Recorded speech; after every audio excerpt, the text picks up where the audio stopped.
Salut les polyglottes, à nouveau je voulais vous proposer une vidéo comme celle que j'avais faite sur l'allemand, c'est-à-dire à chaque fois une petite pépite, un petit cours accéléré sur un point précis d'une langue en particulier.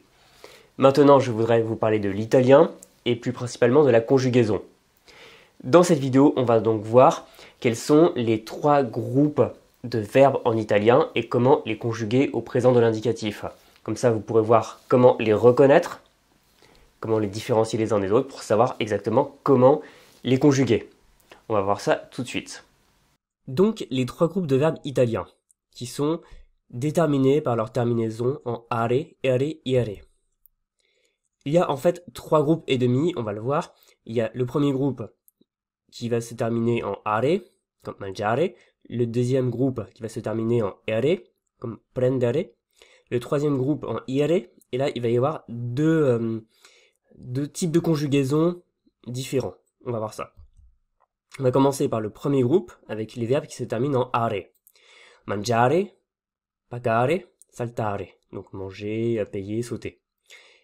Les terminaisons vont donc être o, i, a, iamo, ate, ano. O, i, a, iamo, ate, ano. Prenons par exemple le verbe mangiare. On aura donc io mangio, tu mangi, lei mangia, noi mangiamo, voi mangiate, loro mangiano.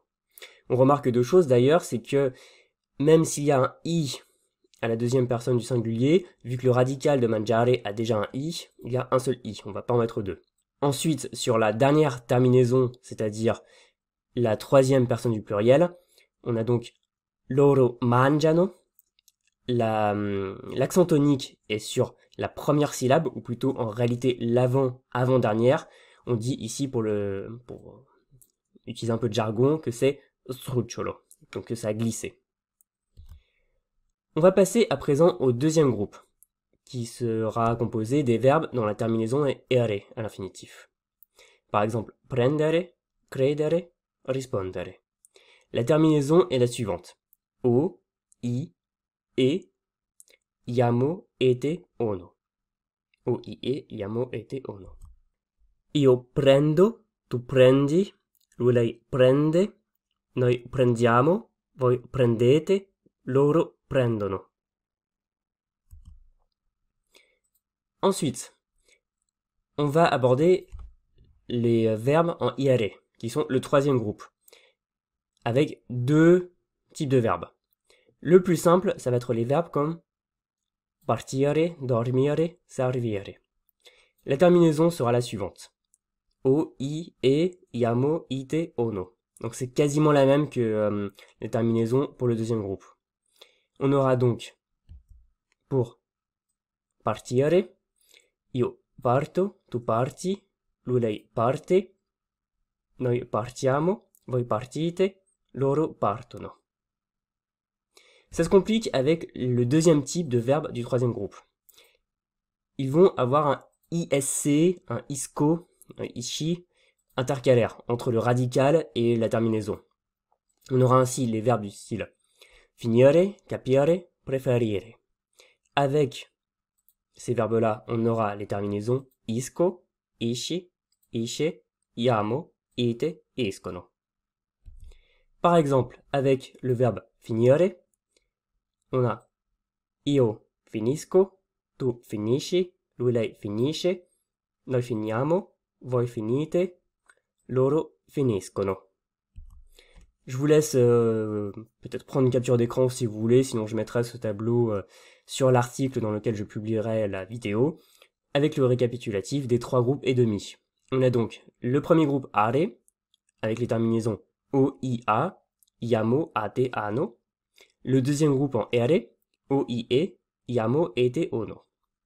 Ensuite, le troisième groupe avec les verbes en iare, avec d'un côté les verbes simples si on veut, avec les terminaisons o, i, e, comme au deuxième groupe, iamo, ite, ono. Et enfin, le troisième groupe avec la petite particularité, avec les terminaisons isco, isci, isce, iamo, ite, iscono. Bien sûr, je ne vais pas aborder les nombreux verbes irréguliers qui peuvent présenter des changements sur le radical, mais vous avez de cette manière les conjugaisons principales à l'infinitif présent des verbes italiens. J'espère que ça vous aura aidé et que vous pourrez plus facilement reconnaître les verbes italiens des 3 groupes en are, ere et ire et que vous pourrez plus facilement les conjuguer. Vraiment, la conjugaison italienne n'est pas spécialement difficile, mais contrairement à ce qu'on raconte tout le temps, l'italien n'est pas la langue ultra facile, sans aucune difficulté parce qu'elle est proche du français. Au contraire, elle peut avoir des subtilités, elle peut avoir des difficultés, et la conjugaison, à mon sens, en fait partie. N'hésitez pas à me dire si ce genre de vidéo vous plaît, comme ça je pourrais continuer pour la langue qui vous intéresse, à condition bien sûr qu'elle reste dans le champ de mes qualifications. Si vous voulez que je fasse des choses plus larges, plus approfondies, par exemple même des formations sur certains points, sur certaines langues, des petites vidéos comme ça, des vidéos plus longues, voilà, vraiment n'hésitez pas, il faut que ça corresponde à vos besoins et que ça vous aide de manière concrète dans votre apprentissage et dans votre pratique quotidienne d'une langue. Bien sûr, vous pouvez vous abonner à cette chaîne et mettre un pouce si ça vous a plu. Et vous pouvez bien sûr, comme d'habitude, télécharger ma mini-formation gratuite 25 techniques pour apprendre votre vocabulaire qui vous servira par exemple à retenir les verbes en italien, d'autres choses en italien ou absolument tout dans n'importe quelle langue. Vous avez le lien dans la description en bas, vous cliquez dessus et vous pourrez y accéder. Pour ma part, je vous dis à très bientôt dans une prochaine vidéo. Ciao!